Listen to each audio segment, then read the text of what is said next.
வணக்கம். மக்கள் மேடை நிகழ்ச்சியில் மீண்டும் உங்களை சந்திப்பது மகிழ்ச்சி. இன்றைக்கு சர்வதேச செவிலியர்கள் தினம். உலகில் கடவுள் ஒவ்வொரு வீட்டிலும் செல்ல முடியாது என்பதற்காக அம்மாவை படைத்தார் என்று சொல்கிறார்கள். அம்மா இல்லாத வீட்டில் யார் இருப்பார்கள் என்று சொன்னால் செவிலியர்கள் தான் இருப்பார்கள். கண்ணதாசன் ஒரு பாடலிலே சொல்லியிருப்பார், வீடு வரை உறவு, வீதி வரை மனைவி, காடு வரை பிள்ளை, கடைசி வரை யாரோ என்று ஒரு கேள்வி கேட்டிருப்பார். நீண்ட நாட்களாக இந்த கேள்விக்கான விடை தெரியாமல் இருந்தேன். ஆனால் மருத்துவமனைக்கு சென்றபோது தான் கடைசி வரை நம்மோடு கூட இருப்பவர்கள் செவிலியர்கள் தான் என்கின்ற அந்த உண்மையை புரிந்து கொண்டேன். ஆகவே நம்முடைய உயிரை காக்கக்கூடிய தேவதைகளாக இருக்கக்கூடிய அந்த செவிலியர்களுடைய இந்த நாளை கொண்டாடும் விதமாக மக்கள் மேடை நிகழ்ச்சியில் ஒரு சிறப்பு விவாதம். ஆகவே இந்த விவாதத்திற்கு வந்திருக்கக்கூடிய சிறப்பு விருந்தினர்களை நான் உங்களுக்கு அறிமுகம் செய்து வைப்பதில் மகிழ்ச்சி அடைகிறேன். ஒருவர் தமிழகத்தினுடைய நர்சிங் கவுன்சிலுடைய பதிவாளர் டாக்டர் ஆனி கிரேஸ் கலைமதி அவர்கள். வணக்கம். வணக்கம். ரொம்ப மகிழ்ச்சி. ஏன்னா எவ்வளோ பணிகள். இன்றைக்கி வந்து சர்வதேச செவிலியர்கள் தினம் என்பதனால நீங்கள் நிறைய கூட்டங்களுக்கு போனோம். ஆனாலும் எங்களுடைய அழைப்பு ஏற்று வந்ததற்கு ரொம்ப நன்றி மேடம். இன்னொருவர் தனியார் செவிலியர் பயிற்சி பள்ளியினுடைய முதல்வராக இருக்கக்கூடிய டாக்டர் அனிதா பாபு. வணக்கம் மேடம். சென்னை எம்எம்சியினுடைய செவிலியர் பயிற்சி பள்ளியில் இருக்கக்கூடிய முதல்வர் எம் பிரேமகுமாரி அவர்கள். வணக்கம். முதல்ல நம்ம இந்த வரலாறு, செவிலியர்கள் தினத்தினுடைய வரலாறு என்ன என்பதை நம்ம வந்து தெரிந்து கொள்ள வேண்டும் இல்லைங்களா? ஏன்னா இந்த நைட்டிங்கேல் அவங்களுடைய சேவை வந்து ஒரு மிகப்பெரிய ஒரு சேவையாக இருந்திருக்கிறது.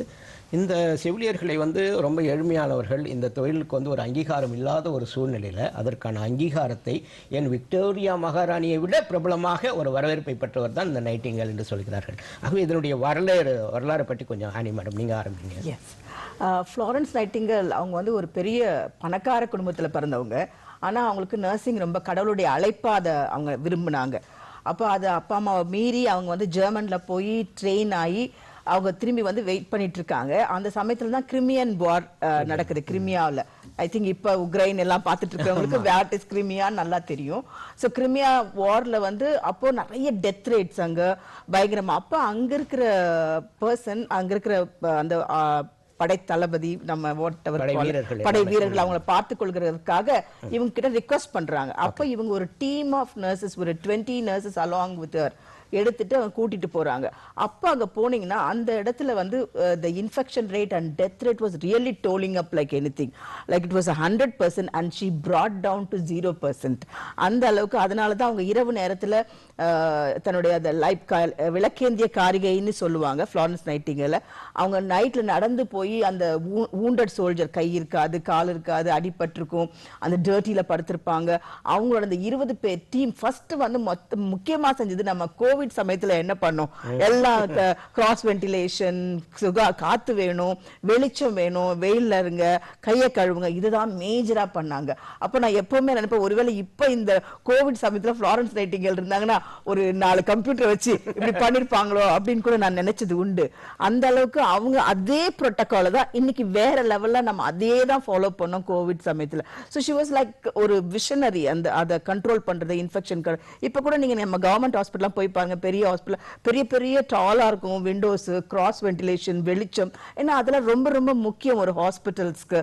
நம்ம வந்து ரொம்ப நம்மள இன்ஃபெக்ஷன் ஃப்ரீயா, இன்ஃபெக்ஷனை கண்ட்ரோல் பண்றதுக்கு இதெல்லாம் ரொம்ப முக்கியம். ஸோ அப்படி அவங்க அந்த இன்ஃபெக்ஷன் ரேட்டை கொண்டு வந்து ப்ராட் டவுன் பண்ணி ஜீரோக்கு பெரிய அதிசயமா பண்ணாங்க. ஸோ அவங்க வந்து நைட்ல அப்படி நடந்து போகும்போது அப்ப தூங்க மாட்டாங்களா அவங்க, ஹார்ட்லி ஸ்லீப், டசன்ட் ஸ்லீப். நடந்து போகும்போது அவங்க நிழல் இருக்கும் இல்லையா, ஷேடோ, அதுக்கு the soldiers used to kiss, it seems, முத்தம் கொடுத்து அவங்களை வணங்குவாங்களாம். ஸோ அந்த அளவுக்கு அவங்க வந்து சர்வீஸ் பண்ணாங்க. அவங்க வந்து highest merit order of London வாங்கினது அவங்க தான். The first women to get such a award. So அப்பதான் அவங்களுக்கு அந்த the lady with the lamp அப்படின்ற ஒரு பேர் அவங்களுக்கு கொடுக்கப்பட்டது. அந்த கிரிமியா வார்ல தான் everybody started recognizing who's Florence. அப்ப என்ன பண்ணாங்கன்னா, she is the first woman. அவங்க நாலேஜ் பார்த்தீங்கன்னா ஸ்டாட்டிஸ்டிக்ஸ்ல எக்ஸலன்ட் நாலேஜ். யாருமே அது வரைக்கும் ஸ்டாட்டிஸ்டிக்கலா ப்ரூவ் பண்ணல. இன்னைக்கு தான் நம்ம டேட்டான்னு பேசுறோம். ஆனா அப்பவே அவங்க 18th செஞ்சுரியில இந்த பை டயக்ராம் போட்டு எப்படி அவங்க வந்து இன்ஃபெக்ஷன் ரேட்டை குறைச்சு கொண்டு வந்தாங்கன்னு அழகா பியூட்டிஃபுல்லா பொர்ட்ரே பண்ணாங்க. So we caller. அவங்க வந்து ஸ்டாட்டிஸ்டிக்கல் எக்ஸ்பர்ட்டும் கூட. அவங்க நிறைய லாங்குவேஜ் தெரியும். ஸோ அதனால நிறைய பொலிட்டிக்கல் லாபி பண்ணாங்க. ஈவன் இங்க வந்து நம்ம இந்தியாவுக்கு வந்து நீங்க பாத்தீங்கன்னா first school of nursing in 1864 தான் நம்ம கிட்ட தான், மெட்ராஸ் தான், நம்ம எம்எம்சி தான் ஸ்டார்ட் பண்றாங்க மிட்வைஃப்ரி ஸ்கூலு. அப்போ வந்து நிறைய விஷயங்கள் அவங்க அங்க இருக்கிற நர்சஸ்ல இருந்து இங்க எழுதியெல்லாம் அனுப்புறாங்க எப்படியெல்லாம் பண்ணணும் அப்படின்னு எல்லாம். ஸோ அந்த அளவுக்கு அவங்க வந்து ஒரு முக்கியத்துவம் வாய்ந்து ஒரு மாடர்ன் நர்சிங்கை உருவாக்குறாங்க. நான் அதை எப்படி பார்க்கிறேன் பர்சனலா, ஒரு 18th செஞ்சுரியில ஒரு விமன் வந்து வீட்டோட தான் அடைஞ்சு கிடக்கணும், வீட்டை அடுப்புதணும், சமைக்கணும், கணவரை பார்த்துக்கணும், குடும்பத்தை பார்த்துக்கணும். ஆனா இந்த ப்ரொஃபஷனை கொடுத்து ஒரு விமன் எம்பவர்மெண்ட் லேடியா நான் பார்க்கிறேன். இன்னைக்கு அவங்க அந்த விமன் எம்பவர்மெண்ட் பண்ணாட்டா இன்னைக்கு இந்த சமூகத்துல ஒவ்வொரு ஹெல்த் செக்டர்லயும் 69% பெண்கள் சார்ந்த எங்களுடைய நர்சிங் சமூகம் தான். அது அவங்களால கொடுக்கப்பட்ட எங்களுடைய வேலை வாய்ப்பு, எங்களுடைய தனித்துவமான உரிமை என்று பார்க்கிறேன். அங்க இருக்கக்கூடிய அந்த ராணுவ வீரர்கள் ஆகட்டும், இல்லை அடிப்பட்ட போர் வீரர்கள் எல்லோருமே அவர் எப்படி சொல்வார்கள் என்று சொன்னால், விண்ணிலிருந்து மண்ணுக்கு வந்த தேவதை அப்படின்னு சொல்லுவாங்க. ஸோ இந்த நர்சஸ்க்கு வந்து பார்த்தீங்கன்னா ஒரு சகிப்புத்தன்மை ரொம்ப இம்பார்ட்டன்ட் சொல்கிறாங்க. நமக்கே ஒரு சின்ன நோய் வந்தால் கொஞ்ச நாள் பார்க்குறாங்க, அதுக்கப்புறம் வந்து ஒரு சலிப்புத்தன்மை வருது. ஆனால் ஒரு பேஷண்ட்டை கடமை இல்லாமல் ஒரு அன்போடு அரவணைப்போடு பார்க்கக்கூடிய இருக்காங்க இல்லையா? நீங்கள் சொல்லுங்கள் மேடம், பிரேமாவதி மேடம், உங்களுடைய இதுதான். ஸோ இந்த சகிப்புத்தன்மை மாணவர்கள்கிட்ட நீங்கள் எப்படி கொண்டு போகிறீங்க எடுக்கும்போது? இந்த டீச்சிங்கில் உங்களுடைய எஜுகேஷன் டீச்சிங் இருக்கட்டும், இந்த சகிப்புத்தன்மை என்பதை அவர்கள் வந்து எப்படி அவங்க வந்து ஏற்றுக்கு ஒன்றும் இல்லை சார். இப்போது வீட்டில் நம்ம வீட்டில் அம்மா அப்பாவுக்கோ இல்லை நம்ம கூட பிறந்தவங்களுக்கோ அப்படிலாம் இருந்தது அப்படின்னு சொன்னா நம்ம அவங்கள வந்து நெக்லெக்ட் பண்ண மாட்டோம். ஸோ அப்போ நம்ம என்ன செய்யணும் பேஷண்ட் அப்படின்னும் போது, நம்ம உறவினர்களா இருந்தா நம்ம எப்படி கவனிச்சுக்குவோமோ அதை விட இன்னும் ஒரு ஸ்டெப். ஏன்னா இவங்களுக்கு யாருமே கூட இருக்க மாட்டாங்க பாருங்க. அந்த கூட இருக்கிறவங்க எல்லாருமே அவங்க பாத்துக்குவாங்கன்னு சொல்லி விட்டுருவாங்களே தவிர நம்ம தான் பாத்துக்குருவோம். அப்படி இருக்கும்போது இந்த இவங்களுக்கு வந்து ஸ்டூடெண்ட் வந்து நம்ம என்கரேஜ் பண்ணுவோம். நீங்க இப்படி பார்க்கணும், உனக்கு அம்மா அப்பாவா இருந்தா எப்படி பாத்துக்கியோ அந்த மாதிரி பாரு அப்படின்னு சொல்லும்போது பிள்ளைங்களுமே அதை கரெக்டா கேரி அவுட் பண்ணுவாங்க. ஓகே. இப்போ இந்த நர்சிங் ஸ்கூல்ஸ் நீங்கள் வந்து அங்கே நர்சிங் பயிற்சி பள்ளி வச்சுருக்கீங்க, அதில் முதல்வராக இருக்கனால இந்த விஷயம் இப்போ நைட்டிங்கேலினுடைய வரலாறு, இவங்களுடைய சகிப்புத்தன்மை, இது அவங்க வந்து உணர்ந்தக்கூடிய ஒரு சூழல் இருக்கு. இல்லை வெறும் இன்னைக்கு மட்டும் கொண்டாடிட்டு அவங்கள மறந்து போக முடியல, இல்லைன்னா அவர்கள் அதை மனசில் ஏற்றுக்கிறாங்களா? ஸ்டூடெண்ட்ஸ் மனசில் ஏற்றுட்டு தான் அவங்க வந்து ஹாஸ்பிட்டலில் போய் வேலை பார்க்குறப்போ பேஷண்ட்க்கு கேர் கொடுக்குறப்போ அப்படி தான் பார்க்குறாங்க ஸ்டூடெண்ட்ஸ். ஓகே. ஏன்னா அவங்க வீட்டில் யாரோ ஒருத்தரோட சொந்தக்காரவங்களை நம்ம ஸ்டூடெண்ட்ஸ் கையில், நம்ம நர்சஸ் கையில் கொடுக்குறப்போ அவங்க அதை நல்லா கேர் எடுத்து பார்த்து தான் அவங்களுக்கு நல்லா கேர் கொடுக்குறாங்க. ஓகே மேடம், உங்கள் கையில் இந்த வெஸ்ட் மினிஸ்டர் அபே அப்படின்னு சொல்லிட்டு லண்டனில் இருக்கக்கூடிய ஒரு இடத்துல அவங்க எப்பயுமே இந்த 12th அன்னைக்கு என்ன பண்ணுறாங்க, ஒரு லைட் ஒன்று இது பண்ணுறாங்க ஒரு ஹைட்டான இடத்துல. அந்த லைட்டை வந்து ஒவ்வொருத்தட்டியாக கேரி பண்ணிகிட்டே போகிறாங்க. அதனுடைய அர்த்தம் என்ன அப்படின்னு சொல்கிறாங்கன்னா, இந்த சகிப்புத்தன்மை, அன்பு, அரவணைப்பு, அடுத்தது இவங்களுடைய இருக்கக்கூடிய அந்த எக்ஸ்பீரியன்ஸ் வந்து இளம் நர்ஸுகளுக்கு போகணும் என்பதற்காக தான் இந்த லைட் ஒவ்வொருத்தட்டியாக பாஸ் பண்ணுறாங்க அப்படின்னு சொல்லிட்டு. ஸோ அப்போ இன்றைக்கு அது ஒரு செய்தியாக இருக்கிறது இல்லைங்களா? சரிங்களா? ஸோ அது குறித்து சொல்லுங்க அனி மேடம். இது வந்து நாங்க ட்ரெடிஷனலா பண்ணிட்டு இருக்கோம். இத எல்லா வருடமும் ஸ்டூடெண்ட்ஸ் உள்ள வந்த உடனே before they go to the hospital, அதாவது ஒரு 3 மாசம் அவங்களுக்கு என்ன அந்த பேசிக் ஃபண்டமெண்டல் எடுத்துருவாங்க. எடுத்துட்டு அந்த கிளினிக்கல் போறதுக்கு முன்னாடி லேம்ப் லைட்டிங் செரிமனின்னு ஒன்று வைப்போம் நாங்க. அந்த லேம்ப் லைட்டிங் செரிமனி நிச்சயமாக ஒரு சீனியர் மோஸ்ட் நர்ஸால தான் அந்த ஃப்ளாரன்ஸ் நைட்டிங்கேல் லேம்ப் வச்சு நாங்க லைட் பண்ணிட்டு எங்க கிட்ட இருந்து அடுத்த டீச்சர் வாங்குவாங்க. அந்த டீச்சர் ஒரு 5 மெம்பர்ஸ் நிப்போம். ஒருத்தரும் வந்து எங்க கிட்ட இருந்து இந்த ஒளியை வாங்கிட்டு போவாங்க.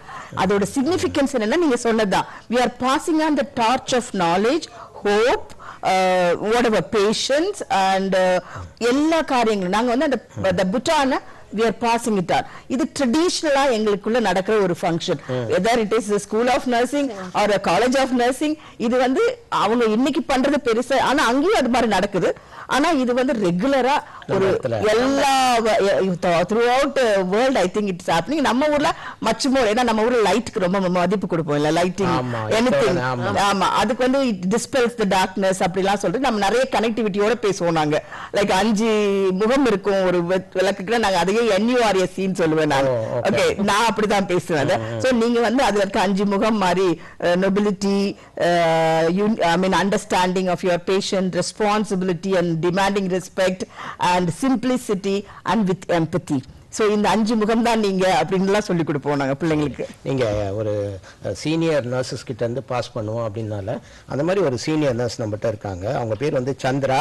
அவங்க வந்து ஒரு ஆடியோல வந்து நம்மோட பேசியிருக்காங்க. அவங்க வந்து கண்காணிப்பாளர், அரசு மருத்துவக் கல்லூரி மருத்துவமனை, திருவாரூர். அவங்க பேர் வந்து சந்திரா. அவங்களுடைய ஆடியோ நம்ம இப்ப கேட்கலாம்.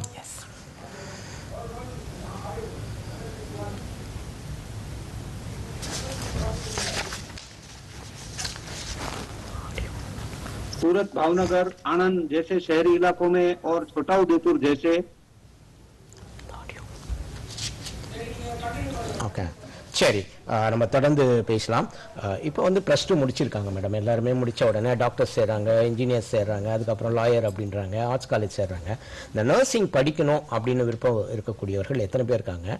இதில் வந்து நமக்கு வந்து எதுவுமே கிடைக்கலன்றதுக்காக வந்து சேர்றாங்களா, இல்லை வந்து டெடிகேஷனோட வந்து சேரக்கூடிய மாணவர்கள் இருக்காங்க? டெடிகேஷனோட சேரக்கூடிய மாணவிகள் இருக்காங்க. சரி, அதுதான் நீங்கள் பார்க்குறது.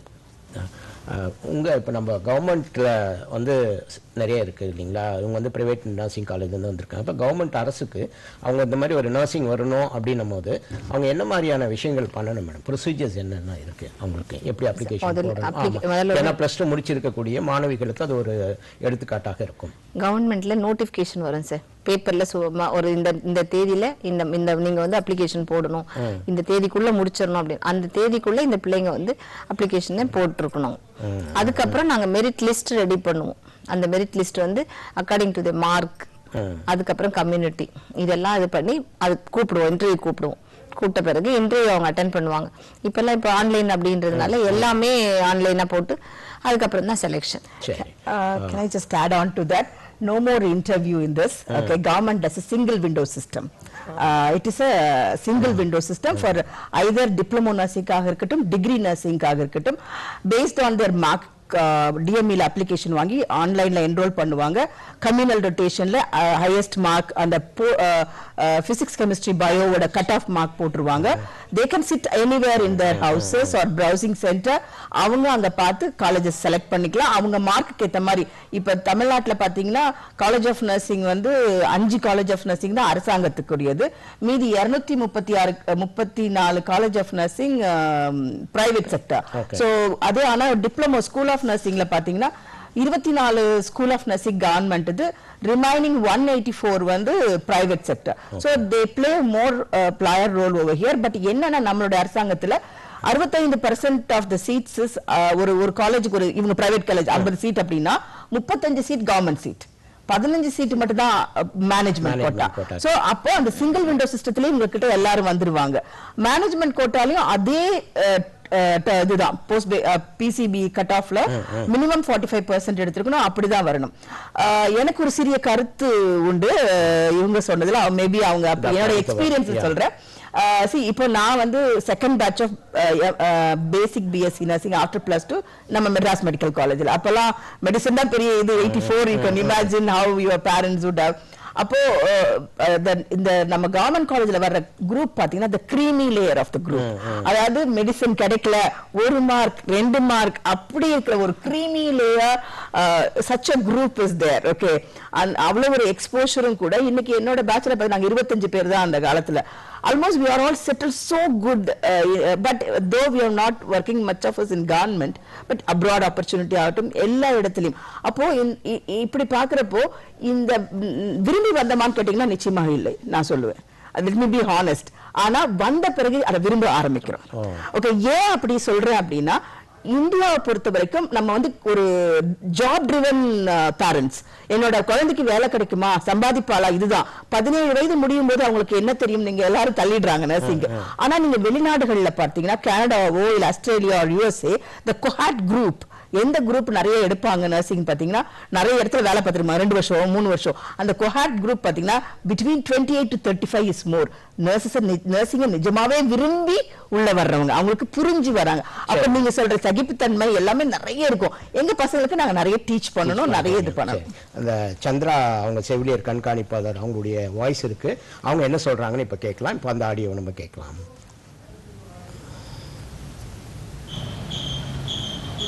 நான் 36 வருடமாக செவிலியர் பணி செய்து வருகிறேன்.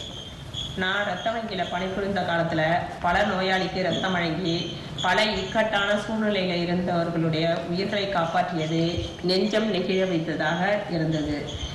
இருதய பிரிவிலும் அறுவை சிகிச்சை பிரிவிலும் பணிபுரிந்த நாளில் பலவிதமான நோயாளிக்கு நோய் குணமாக்கி வீடு செல்லும் போது இருக்கும் ஒரு மகிழ்ச்சிக்கு எல்லையே கிடையாது. எந்த சூழ்நிலையுமே தவறாம பணிபுரியும் போது கிடைக்கும் மகிழ்ச்சி தான் மிகுந்த மகிழ்ச்சியாக கருதுகிறேன். நம்முடைய வேலையை நம்ம வந்து பொறுப்புணர்ந்து நல்லபடியா பேஷண்ட்டுக்கு வந்து சர்வீஸ் பண்ணும்போது நமக்கு வந்து அவங்க மன நிம்மதியோட நம்ம ஒரு வேலையை செஞ்ச ஒரு உயிரை காப்பாத்துறதாக நமக்கு அந்த மகிழ்ச்சிக்கு அளவே கிடையாது. எந்த சூழ்நிலையிலும் குடும்பத்தை விட்டு நம்ம வந்து பணிக்கு வரும்போது குடும்பத்தை மறந்து நோயாளிகளை வந்து நம்முடைய உறவினர்களா நினைச்சு அவங்களுக்கு பணி செஞ்சு அவங்க நல்லபடியா வீட்டுக்கு போகும்போது கிடைக்கிற மகிழ்ச்சி சிறப்பானதா இருக்குது. ரொம்ப மகிழ்ச்சி மேடம். செவிலியர் தின நாளில் அனைவரும் ஒருங்கிணைந்து நோயற்ற நாட்டினை உருவாக்க செவிலியர்கள் தரம் காப்போம் என உழைக்கிறேன். நன்றி நன்றி மேடம், ரொம்ப மகிழ்ச்சி. ஆமா ஆமா அனிதா மேடம், அதை உங்ககிட்ட தான். நீங்க ஒன் வேர்ட் ஆன்சர் மாதிரி சொல்லக்கூடாது, கொஞ்சம் லென்த்தா பேசணும் ரெண்டு பேருமே. சரிங்களா? ஆமா, அதாவது இந்த செவிலியர்கள் தினத்துல இந்த செவிலியர்களுடைய முக்கிய பங்கு, ஒரு மருத்துவத்துறை அப்படின்னு சொன்னாங்கன்னா டாக்டருக்கு அடுத்தபடியாக முதுகெலும்பாக இருக்கக்கூடியவர்கள் செவிலியர்கள் அப்படின்னு சொல்றாங்க. அவங்களுடைய பணிகள் என்னென்ன, சரிங்களா? ஏன் நம்ம வந்து அது இம்பார்ட்டன்ஸ்னு சொல்றோம்? ஒரு செவிலியர்களுடைய முக்கியத்துவம் ஒரு மருத்துவத்துறையில் எவ்வளவு மேடம்? ஏன்னா ஒரு பேஷண்ட் ஹாஸ்பிட்டல் அட்மிஷன் ஆறாங்கன்னா 24 மணி நேரமும் அவங்கள பார்த்துக்கிறது நர்சஸ் தான். டாக்டர்ஸ் வந்து ரவுண்ட்ஸில் வந்துட்டு பார்த்து மெடிசன்ஸ் கொடுத்துட்டு போயிடுவாங்க, நான் என்னன்னு சொல்லிட்டு போயிடுவாங்க. எல்லாம் கொடுக்கறதும் நர்சஸ் தான். ஸோ அவங்க தான் அதுக்கு வந்து ரொம்ப பேஷண்ட்டோட 24 மணி நேரமும் இருக்கிறவங்க நர்சஸ், அவங்கள பார்த்துக்கிறதும் நர்சஸ் தான். சரி, பிரேமாவதி மேடம் உங்ககிட்ட, அதாவது நம்ம ஆரம்பத்தில் பேசும்போதே சொன்னோம் கொரோனா காலத்தில் செவிலியர்களுடைய பங்கு, டாக்டர்ஸனுடைய பங்கை விட செவிலியர்களுடைய பங்கு. இதில் என்ன விஷயம் அப்படின்னு சொன்னால், அந்த உடை இருக்குங்களா, அந்த உடையை அவ்வளோ நேரம் போட்டுட்டு உங்களால் இருக்கவே முடியாது. நம்ம தொலைக்காட்சியில் பார்க்கின்ற போது கர்நாடகாவில் ஒரு நர்ஸு 3 நாளாக தொடர்ந்து ஹாஸ்பிட்டலே இருந்திருக்காங்க. அவங்க குழந்தைய பார்க்க முடியல. ஸோ அந்த குழந்தை தூரத்துலேருந்து அதை கட்டி பிடிக்கணும்னு ஆசைப்படுறாங்க. பட் ஆனால் இவங்களால முடியல, தடுக்கிறாங்க. அந்த குழந்தை ஓடு அழுது. ஒரு மிகப்பெரிய பாசப்படட்டும். நிறைய நர்சஸ் வந்து உயிரிழப்பும் ஏற்பட்டு இருக்கிறது. ஸோ இந்த மாதிரியான ஒரு எமோஷனல் சிச்சுவேஷனில் நர்சஸ், சரிங்களா, குறிப்பாக நீங்கள் எம்எம்சியில் இருக்கிறதுனால நிறைய ஸ்டூடெண்ட்ஸ் அங்கே போயிருக்கும் போது அந்த கொரோனா காலத்தில் இவருடைய பங்கு எப்படி இருந்தது, சரிங்களா, அது நினைவு கூற முடியுமா? சொல்லுவேன் சார். நான் வந்து அந்த கொரோனா பீரியட்ல நான் திண்டுக்கல்ல பிரின்சிபாலாக இருந்தேன். அந்த டைம்ல எல்லாமே டிரான்ஸ்போர்ட் எதுவுமே கிடையாது. அப்படி இல்ல பஸ் கிடையாது, ட்ரெயின் கிடையாது, எதுவுமே இல்லைன்னா என்னால போயிட்டு வர முடியல. பிள்ளைங்களுக்கும் லீவ் கொடுத்துட்டோம். அந்த நேரத்தில் நாங்க ஒன்லி ஃபேக்கல்டிஸ் மட்டும் நெட்ல கனெக்ட் பண்ணி பிள்ளைங்களுக்கு கிளாஸ் எடுத்துட்டோம்.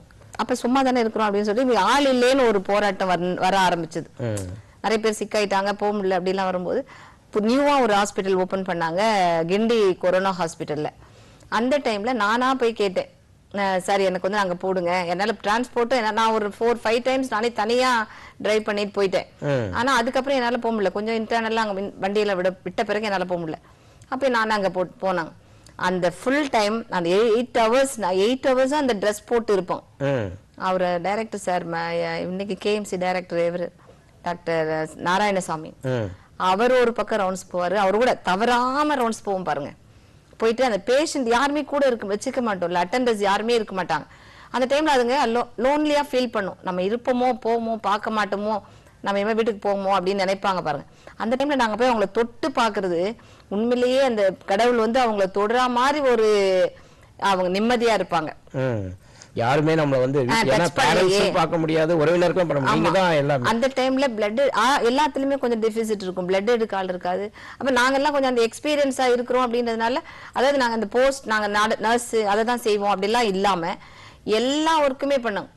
லேப் டெக்னீஷியன் ஒர்க், நாங்கள் பிளட் எடுத்து கொடுக்கறதுலேருந்து ஃபிசியோதெரப்பி எப்படி முதுகை தட்டி அவங்கள என்கரேஜ் பண்ணி மூச்சு எடுத்து விடுறது, இப்படி பண்ணுங்க அப்படின்னு சொல்றது. அதுக்கப்புறமா அந்த மஞ்சள் மிளகு தூள் இதெல்லாம் போட்டு நீங்க சாப்பிடுங்க அவங்களை எஜுகேட் பண்றது, இப்படி நிறைய விஷயம் செஞ்சு நிறைய எனக்கு அந்த கொரோனா பீரியட்ல கிடைச்ச ஃப்ரெண்ட்ஷிப் வந்து நிறைய பேர் இருக்காங்க. அந்த போகும்போது அவங்க ஒரு சிஸ்டர் சொன்னாங்க இல்லைங்களா, நாங்க வந்து போகும்போது அவங்க இன்னைக்கு வரைக்கும் டச்ல இருக்காங்க. நாங்க வந்து நிறைய பேர் செத்துருமோ, பிளட் வரும். அந்த பையன் ஒரு சின்ன பையன், ஒரு ராஜான்னு ஒரு 30 years old, அவன் என்ன கேட்கறான், எனக்கு யாருன்னு தெரியல, ஃபேஸ் எல்லாம் மூடி இருக்கும், கவர் பண்ணி இருப்போமா தெரியாது பாருங்க. அப்ப நான் எனக்கு இப்படி இருக்கு, நான் நாளை செத்துருவேனோ அப்படி. இல்ல நீ சாகவே மாட்டேன், நீ கவலைப்படாது, நான் சொல்ற மாதிரி நீ செய், நல்லா மூச்சு இழுத்து விடு, இரும்பு நல்லா மூச்சு இழுக்க உனக்கு நல்லா ஆயிரும் அப்படின்னு. அடுத்த நாள் போகும்போது அந்த பிளட் எல்லாம் இல்லை. நான் போய் அதே போல ரவுண்ட்ஸ்லயும் சொல்லிடுவோம், சார் இப்படி இருக்கு அப்படின்னா மெடிசன்ஸும் கரெக்டா கிடைச்சிரும். அதே போல அங்க இருக்கிற நர்சஸையும் நாங்க கரெக்டா கிடைக்குதா இல்லையான்றத பாத்துக்குவோம். சரி, ரொம்ப விரிவாக ரொம்ப அழகாக சொன்னீங்க. ஒரு எமோஷனலான ஒரு விஷயம். ஆனி மேடம், உங்ககிட்ட தான் என்னுடைய கேள்வி. அதாவது ஒரு பேஷண்ட்டுக்கும் நர்ஸ்க்கும் உள்ள ரிலேஷன்ஷிப் வந்து ரொம்ப ஒரு அற்புதமான ஒரு ரிலேஷன்ஷிப். சில நர்ஸுங்க திட்டுவாங்க, ஆனால் வந்து கண்டிப்பு எப்படின்னா ஒரு அம்மா மாதிரி அது, ஓகேங்களா, இதை மாத்திரை சாப்பிடணும் அப்படி தானே. சில பேஷண்ட்டுக்கு வந்து ரொம்ப முரண்டு பிடிப்பாங்க, அவங்களே இவங்க எப்படி கண்ட்ரோல் பண்ணுவாங்கன்னு ஒரு விஷயம். இப்படி இருக்கும்போது எப்படி ஒரு கல்லூரியை விட்டு போகின்ற போது அழுதுகிட்டே போகிறாங்க, அதே மாதிரி ஹாஸ்பிட்டல் விட்டு போகும்போது கூட ஒரு பாண்டேஜோட போகக்கூடிய ஒரு சூழல் இருக்கிறது. ஸோ இந்த மாதிரியான ஒரு சூழல் ஒரு அவங்க சொன்ன மாதிரி ஒரு அட்டாச்மெண்ட் இருக்குது. இப்போ நான் கேட்குறது என்னென்னா, நிறைய கிராமங்களில் நர்சஸ் மட்டும்தான் இருக்காங்க, டாக்டர்ஸ் வரமாட்டாங்க. இப்போ சமீபத்தில் ஒரு நிகழ்ச்சி வந்து டாக்டர் இல்லாத சமயத்தில் நர்ஸ் தன்னுடைய எமர்ஜென்சினால சரி உங்களுக்கு எப்படியும் வந்து ப்ரெக்னென்ட் பண்ணி ஆகணும், ஏன்னா வந்து வலி எடுத்துடுச்சு அப்படின்னா டாக்டர் இல்லாத ஒரு சூழ்நிலையில் இவங்க பிரசவம் பார்த்துருக்காங்க, அந்த குழந்தை இறந்துடுச்சு, உடனே இவங்களுக்கு எப்படி அதை போய் பார்க்கலாம் அப்படின்ட்டு. அப்போ ஒரு நர்சஸ்னுடைய எல்லை எது மேடம்? அவங்க எது வரைக்கும், இப்போ டாக்டர் இல்லாத டைமில் உயிரை காப்பாற்றி தான் ஆகணும், ஆனால் டாக்டர் பண்ணுற பணி இவங்க பண்ணக்கூடாது அப்படின்னு சொல்லி சட்டம் இருக்கிறது. அதனுடைய எல்லை எது? இதில் மனிதாபிமானமும் இருக்குது. ஆனால் நல்லது சொன்னால் அப்போ டாக்டர் இல்லாத போதே நர்ஸ் நீங்கள் காப்பாற்றிட்டீங்க கையெடுத்து கும்பிடுவாங்க. நிறைய கிராமத்தில் பார்த்தீங்கன்னா செவிலியர்கள் தான் வந்து பிரசவமே முழுக்க முழுக்க பார்க்குறாங்க, ஆனால் அது அஃபிஷியலாக பண்ண முடியாது அப்படின்னும் போது இந்த எல்லை எது வரைக்கும், அவங்களுடைய சுதந்திரம் எது வரைக்கும்? இது ஏன் எல்லாரோட மனதிலையும் செவிலியர் வந்து டெலிவரி பார்க்க கூடாதுன்னு மனசுல போச்சுன்னு எனக்கு தெரியலைங்க சார். சரி, ஆக்சுவலி எங்க ஒவ்வொருத்தருக்கும் 2 லைசன்ஸ் இருக்கு. Registered nurse, registered midwife. நான் வந்து செவிலியராகவும் பணியாற்றலாம், மகப்பேறு செவிலியராகவும் நான் பணியாற்றலாம். ஓகே, அப்ப லைசன்ஸ் இருக்கிறப்ப எங்களுக்கு பிராக்டிஸ் பண்றதுக்கு உரிமை இல்லையா? இது பண்ணிட்டு தான் இருந்தோம். ஆனா இப்பவும் இன்னைக்கும் எங்களுடைய கவர்மெண்ட் ஹாஸ்பிட்டல்ல போய் பாருங்க, என்னோட நர்சஸ் தான் டெலிவரி கண்டக்ட் பண்றாங்க. ஆனா மக்கள் உள்ளுக்குள்ள வெளியே சொல்றப்ப டாக்டர்ஸ் இந்த பிரைவேட் செக்டர் வந்தப்போ it's become like a boon, like it's not a job of nurse அப்படின்னு சொல்லி நர்ஸ் அந்த மிட்வைஃப்ன்ற அப்பாயின்மெண்ட் நம்ம உருவாக்கவே இல்லை. ஓகே, அதாவது எல்லாரையுமே நம்ம அப்பாயிண்ட் பண்ணது ஸ்டாஃப் நர்ஸ் சொல்லி நமக்கு ஸ்டாஃப் நர்ஸ் மட்டும் தான் ஞாபகம் வந்தது. நீங்க அந்த காலத்துல பாத்தீங்கன்னா மிட்வைஃப்னு ஒரு கேட்டகரியே இருந்தது. 18 months ட்ரைனிங் கொடுத்து அவங்க கம்யூனிட்டி லெவல்ல இருந்தாங்க. ஏஎன்எம்ஸ் இப்ப இருக்கிறாங்க, உதவி மகப்பேறு செவிலியர்னே இருக்கிறாங்க. அப்படி இந்த கேட்டகரி நம்ம மறந்துட்டோம் காலப்போக்கில். ஆனா இப்போ கவர்மெண்ட் ஆஃப் இந்தியா எங்க பார்த்தாலும் இதே பேச்சு தான். நீங்க பாத்தீங்கன்னா ஹோல் இந்தியாவில் midwife nurse midwifery practitioner கொண்டு வராங்க. normal deliveries everything to be handled by the nurse midwife. அதுக்கு 18 மாச கோர்ஸ் இப்போ டிசைன் பண்ணிருக்காங்க. அதாவது எங்களுக்கு கொடுத்த 6 மாதம் பத்தாது. அதாவது நாங்க வந்து par with international council of midwives இருக்கு, அதுக்கு ஈக்குவலா பண்ணணும்ன்றதுக்காக இந்த 18 மாச கோர்ஸை கொடுத்து இப்ப நம்ம தமிழ்நாடு கவர்மெண்ட்ல இருந்து 6 செவிலியர்கள் போய் ஹைதராபாத் பெர்னாண்டஸ் ஹாஸ்பிடல் ட்ரெயின் ஆகி வந்திருக்காங்க. We are going to take 30 nurses to be called as a nurse midwifery practitioner. So இது வந்து ஒரு பெரிய மாற்றத்தை உருவாக்கும்.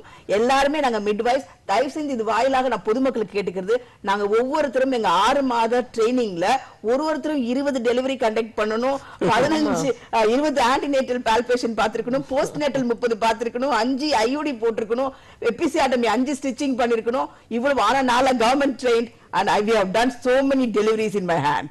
And I am today confident even today to conduct a delivery. I hope every nurse of mine on the age group எங்க age குரூப்ல maybe இன்னைக்கு private sector வர்றப்போ அது ஒரு கொஞ்சம் இதா பார்க்கலாம். ஏன்னா அவங்களுக்கு கவர்மெண்ட் ஹாஸ்பிட்டல் நாங்க கனெக்ட் பண்றோம், பட் இருந்தாலும் அவங்க கண்டக்ட் பண்ண போட்டி வருது நிறைய பேர். ஆனாலுமே see that இன்னைக்கு சிமுலேஷன் எல்லாமே வந்துருச்சு. ஸோ அவங்க நிச்சயமா நார்மல் டெலிவரியாக இருந்தால் அது நர்ஸ் மிட்வைஃபால பார்க்கலாம். அதுல எங்களோட ஆக்டும் அதற்கு சப்போர்ட் பண்ணுகிறது. சரி, நன்றி மேடம். இன்னொருத்தர் நம்மோட ஆடியோ வழியாக இணைய இருக்கிறாங்க. அவங்க மூத்த செவிலியர் ஆர் விஜயா, திருவாரூர் மருத்துவக் கல்லூரி மருத்துவமனையிலிருந்து. அவங்களுக்கு நம்ம கேட்கலாம் இப்போ அவங்க என்ன பேசுறாங்கன்ட்டு.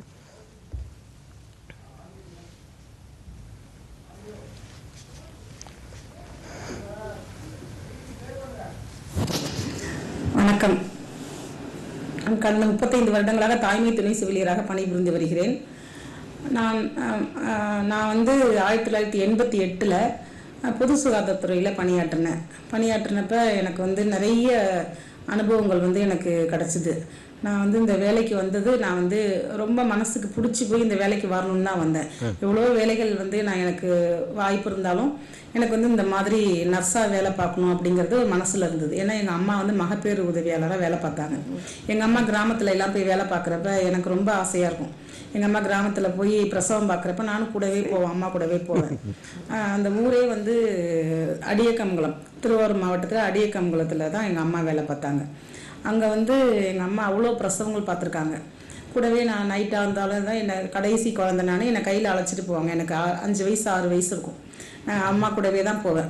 போகிறப்ப என்னை வெளியில் உட்கார வச்சுட்டு அம்மா பிரசவம் பார்த்துட்டு வருவாங்க. அப்போ கூண்டு வண்டியில் அழைச்சிட்டு போவாங்க அம்மாவை. அம்மா கூட போகிறது எனக்கு ஜாலியாக இருக்கும். ஊராக அந்த கிராமத்துங்களை உள்ளார இன்டீரியராக உள்ள பிளேஸ்க்கெலாம் போய் அம்மா பிரசவம் பார்த்துட்டு வருவாங்க. அந்த பிரசவம் பார்த்துட்டு வரும்போதும் அந்த ஜனங்க வந்து அம்மாவுக்கு செய்கிற மரியாதையும் அன்பையும் கொடுக்குற அன்பையும் பார்த்து எனக்கு அப்படியே ரொம்ப ஆச்சரியமாகவும் ஆசையாகவும் இருக்கும். அப்படியே என்ன கட்டி பிடிச்சி முத்தம் கொடுப்பாங்க. நரசம்மா பொண்ணு வந்திருக்காங்க, நரசம்மான்னு அந்த ஊரே கொண்டாடுவாங்க அம்மாவை. அது மாதிரி அந்த அந்த அந்த இது வந்து நான் பார்த்து எனக்கு நம்மளும் இது மாதிரி ஒரு செவிலியராக தான் ஆகணும்னு சொல்லி மனசுக்குள்ள ஒரு இதாக தான் இருந்தேன். அது மாதிரி எனக்கு வந்து இந்த செவிலியர் பணி கிடச்சிது. செவிலியர் பணி வந்து நானும் அம்மா பிரசவம் பார்த்த பொண்ணுக்கு வந்து அவங்க குழந்தைங்களுக்கு நான் பிரசவம் பார்த்துருக்கேன். அந்த வாய்ப்பு வந்து கடவுள் எனக்கு கொடுத்துருக்காரு. அதே ஊரில் அதே அடிக்கமுக்கு நான் அம்மா பிரசவம் பார்த்த பிள்ளைங்களுக்கு நான் பார்த்துருக்கேன். எல்லாமே ஒரு ஃபெயிலியர் கூட கிடையாது. அம்மாவோட சர்வீஸ்லேயும் சரி, என் சர்வீஸில் இது வரைக்கும் ஒரு ஃபெயிலியர் கூட கிடையாது. ரொம்ப மனசு நிறைவாக தான் நாங்கள் வேலை பார்த்துருக்கேன். எனக்கு வந்து 2 குழந்தைங்க இருக்காங்க. என் கணவர் வந்து கேட்ரிங்கில் ஒர்க் பண்ணுறாரு, கேட்ரிங் சைடில் இருக்கார். எனக்கு வந்து முழு ஒத்துழைப்பு என் கணவர் மூலயமா தான் எனக்கு கிடச்சிது. எப்போதுமே வந்து நான் வேலை பார்க்குறதுக்கு எந்த விதமான இடைஞ்சலும் இல்லாமல் எனக்கு வந்து என்னை வந்து மனசு நிம்மதியாக வச்சு வேலை பார்க்க வச்சது என் கணவரோட ஒத்துழைப்பு மிகவும் அதிகமாக இருந்தது. இப்போ நான் இரவு பணிக்கெலாம் போகிறப்ப குழந்தைங்க என்ன செய்யுமோங்கிற கவலை அதிகமாக இருக்கும். ராத்திரியில் போய் பிள்ளைங்களை விட்டுட்டு வரமே. இவரும் சில நேரம் கேட்ரிங் வெளியூர் போயிடுவார். குழந்தைங்க இருக்குமே ரொம்ப கவலையாக இருக்கும். இருந்தாலும் அங்கே ஒரு பிரசவம் பார்த்து நம்ம மனநிறைவாகிறப்ப கடவுள் நம்ம குழந்தைய பார்த்துக்குவாருங்கிற நம்பிக்கையில் அத்தனை பிரசவம் பார்த்துட்டு வந்ததுக்கப்புறம் அந்த இது தெரியாது நம்மளுக்கு. நம்ம குழந்தைங்களை வந்து கடவுள் பார்த்துக்குவார். அது மாதிரியே வந்து என் பிள்ளைங்களை வந்து கடவுள் வழி நடத்தி இன்றைக்கி பிள்ளைங்க ஒரு பொசிஷனில் இருக்காங்கன்னா அதுக்கு வந்து நான் பார்த்த சர்வீஸ் தான் ஒரு முக்கியமான காரணமாக நான் நினைக்கிறேன். அது எனக்கு வந்து மறக்க முடியாத அனுபவங்கள் அப்படின்னா, நான் நிறைய வந்து எய்ட்ஸ் பேஷண்ட்டுக்கு டெலிவரி பார்த்துருக்கேன். எய்ட்ஸ் தாய்மார்களுக்கு வந்து நிறைய பேருக்கு டெலிவரி பார்த்துருக்கேன். குறைந்தபட்சம் ஒரு 10-15 பேருக்காக நான் டெலிவரி பார்த்துருப்பேன். அது வந்து தலைச்ச பிரசவமாக இருந்தாலும் எபிசாடிங் கொடுத்துலாம் டெலிவரி பார்த்துருக்கோம். அப்போ எல்லாம் ரொம்ப பயப்படக்கூடிய காலகட்டம் அது எய்ட்ஸ்னாக்கா.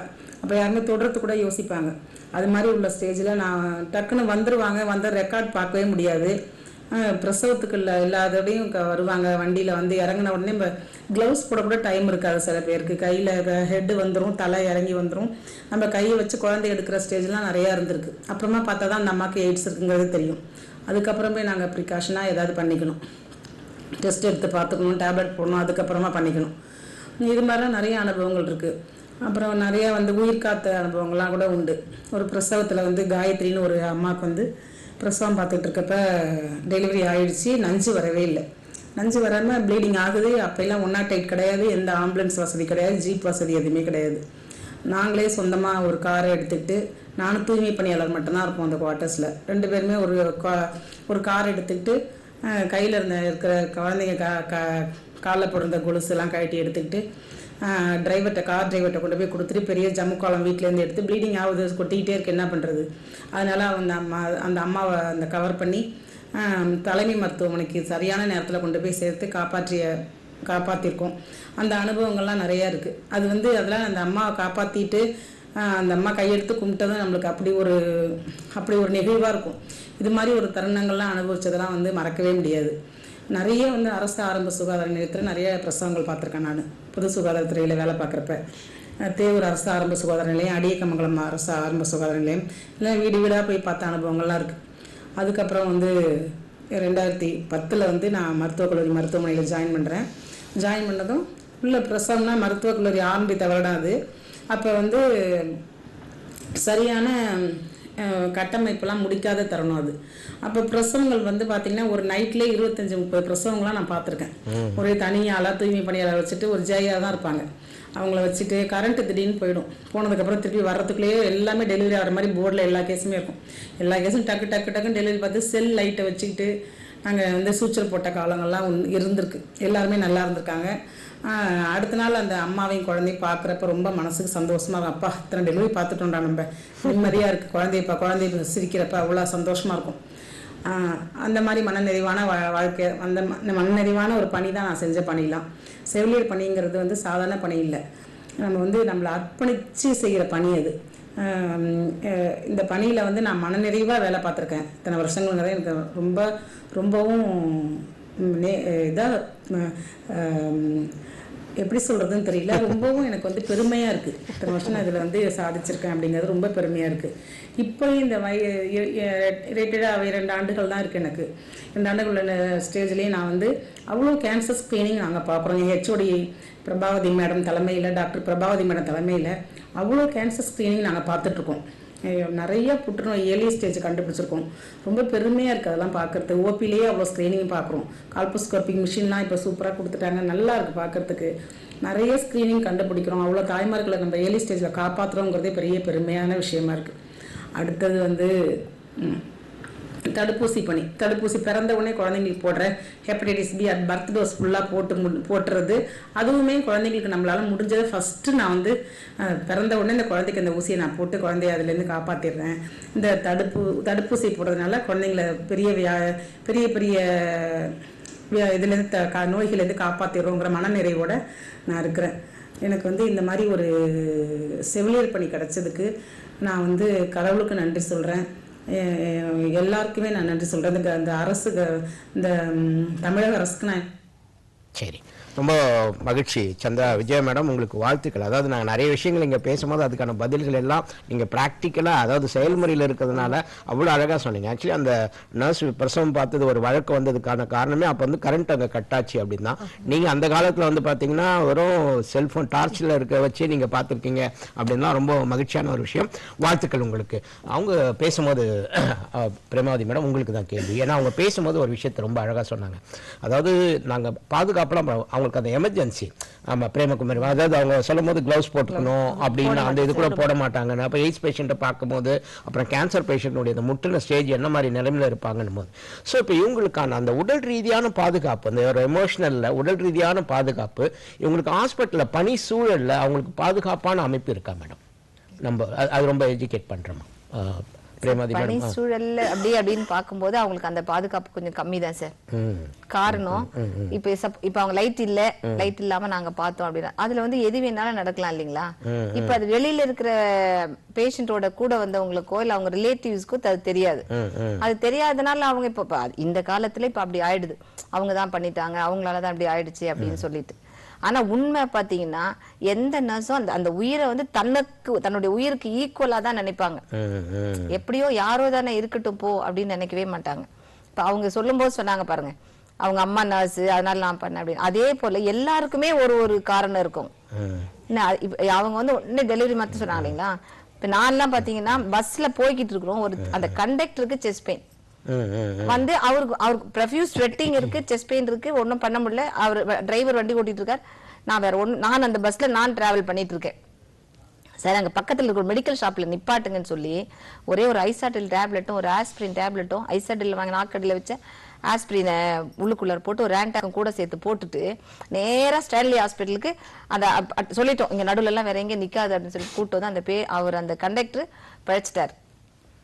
அவர் அந்த பஸ் கிராஸ் பண்ணி போகும்போது தேங்க்ஸ் சொல்லிட்டு போவார் பாருங்க. இப்ப இதுல என்ன நடக்கும், இப்ப இதுல பஸ்ல இருந்தவங்க எங்களை என்ன வேணாலும் அப்போஸ் பண்ணலாம், அந்த சேஃப்டி இல்ல.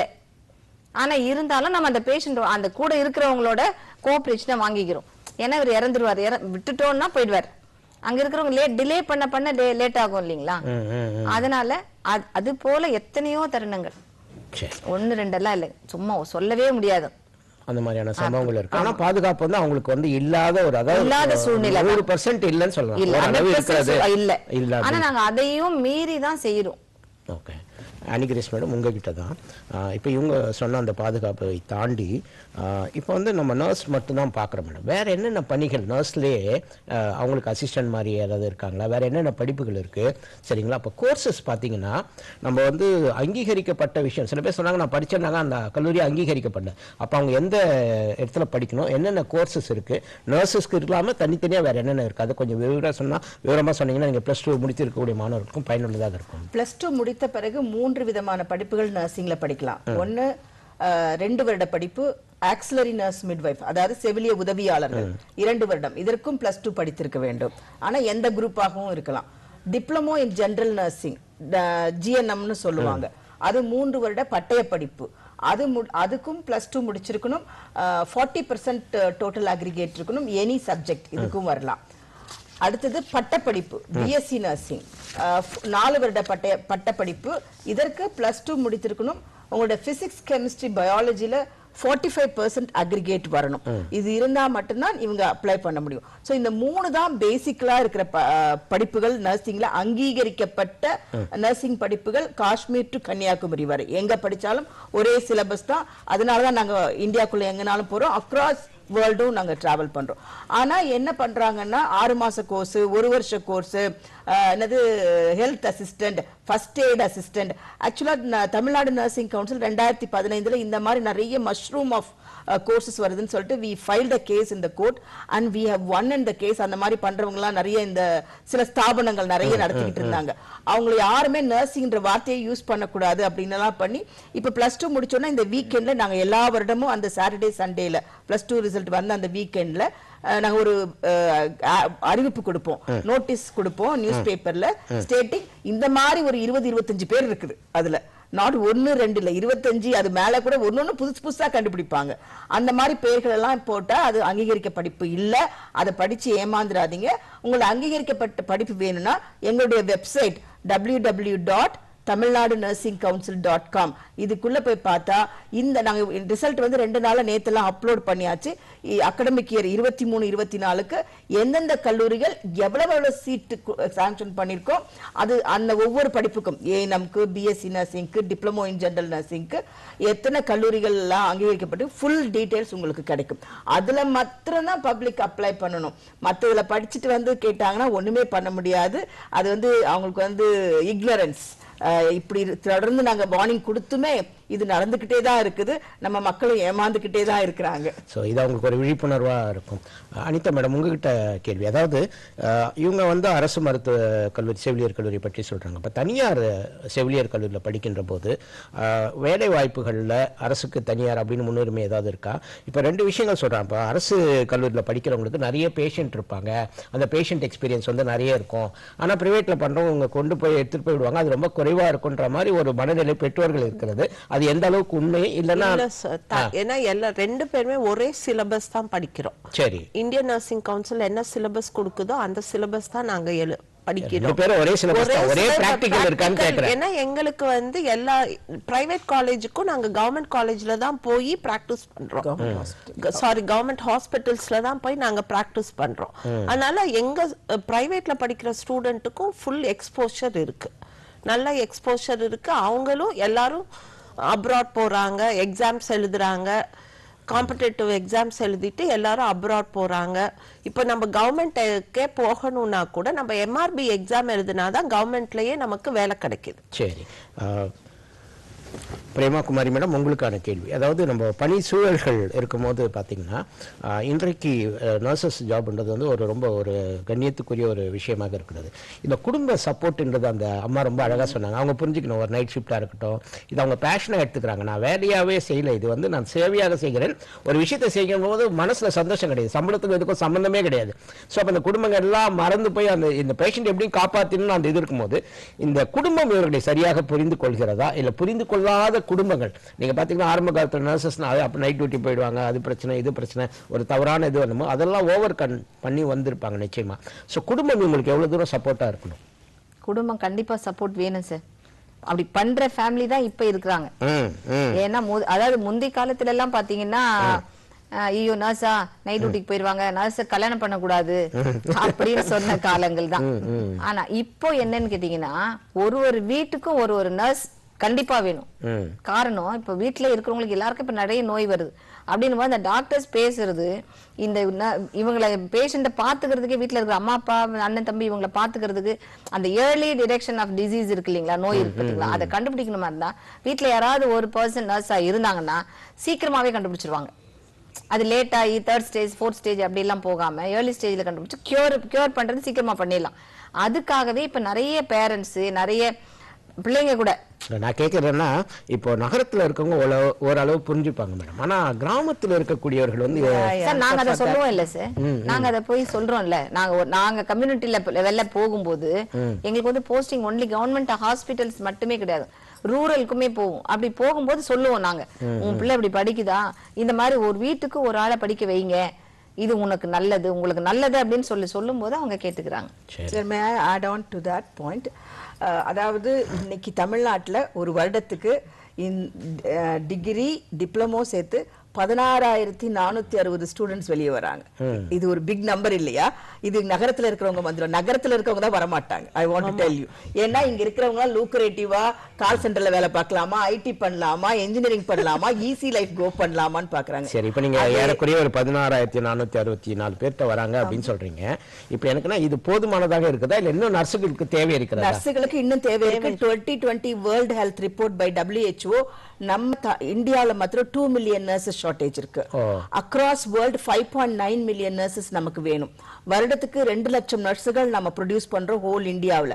ஆனா நம்மளோட மைக்ரேஷன் ரேட் ரொம்ப ஹையா இருக்கு. அதுதான் நான் கேட்கிறேன். இப்போ நர்ஸ் படிச்சுக்கவங்க வந்து பாத்தீங்கன்னா இந்த சேவை மனைப்பான்மை அப்படின்றத விட நான் வெளிநாட்டுக்கு போட்டா நிறைய சம்பளம் கிடைக்கும் அப்படின்ற மாதிரி பாதி பேர் வந்து வெளிநாட்டுல இருக்கக்கூடிய, ஆனா வெளிநாட்டுல நர்ஸுக்கு இருக்கக்கூடிய அந்த அங்கீகாரம், அவங்களுக்கு இருக்கக்கூடிய அந்த கௌரவம் பார்க்கும்போது ரொம்ப ஹாப்பி ஆயிடுறாங்க. இங்க நம்ம போடலாம். சோ இதுக்கான வெளிநாடு போறதுக்கான தனி ஏதாவது கோர்சஸ் அவங்க படிக்கணுமா?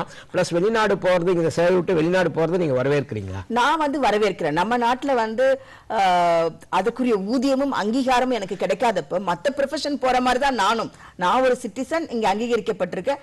எனக்கு அதே அளவுக்கு இங்க கிடைச்சா நான் இங்க வேலை பார்க்கறதுல ஒன்னும் வருத்தமே பட போறது இல்ல. அந்த அங்கீகாரமும் ஊதியமும் எனக்கு கிடைச்சதுன்றப்போ நான் I will stay back in my country. Okay, for me, for example, I was there for around 12 years in abroad, and நான் வந்து மெட்ராஸ் மெடிக்கல் காலேஜில் தான் படித்தேன். பட் எங்களுக்கு கவர்மெண்ட் ஜாபோ எந்த வாய்ப்புகளும் அந்த சமயத்தில் எங்களுக்கு கிடையாது. பட் நாங்க வெளியே போனோம், சம்பாரிச்சோம். My husband and myself we settle down. இப்போ நான் கேட்கறது, அதாவது நீங்க சம்பளமும் ஜாஸ்தியா கொடுக்குறாங்க தனியார்ல. இப்போ அரசு தனியார்ல இல்ல, தனியார்ல கொடுக்கறதே கிடையாது சம்பளம். அரசாங்கம் தான் நல்லா கொடுக்குது. சரி, அப்ப சேலஞ்ச் தனியார்ல இருக்கக்கூடிய நர்ஸ்களுக்கும் அரசுல இருக்கக்கூடிய நர்ஸ்களுக்கும் அவங்க ஃபேஸ் பண்ணக்கூடிய, தினமும் ஃபேஸ் பண்ணக்கூடிய சேலஞ்சஸ் என்ன மேடம்? சவால்கள், அவங்க எதிர்கொள்ளக்கூடிய சவால்கள் என்ன? சரி, தனியார்ல எனக்கு வேலை உத்தரவாதமே இல்ல.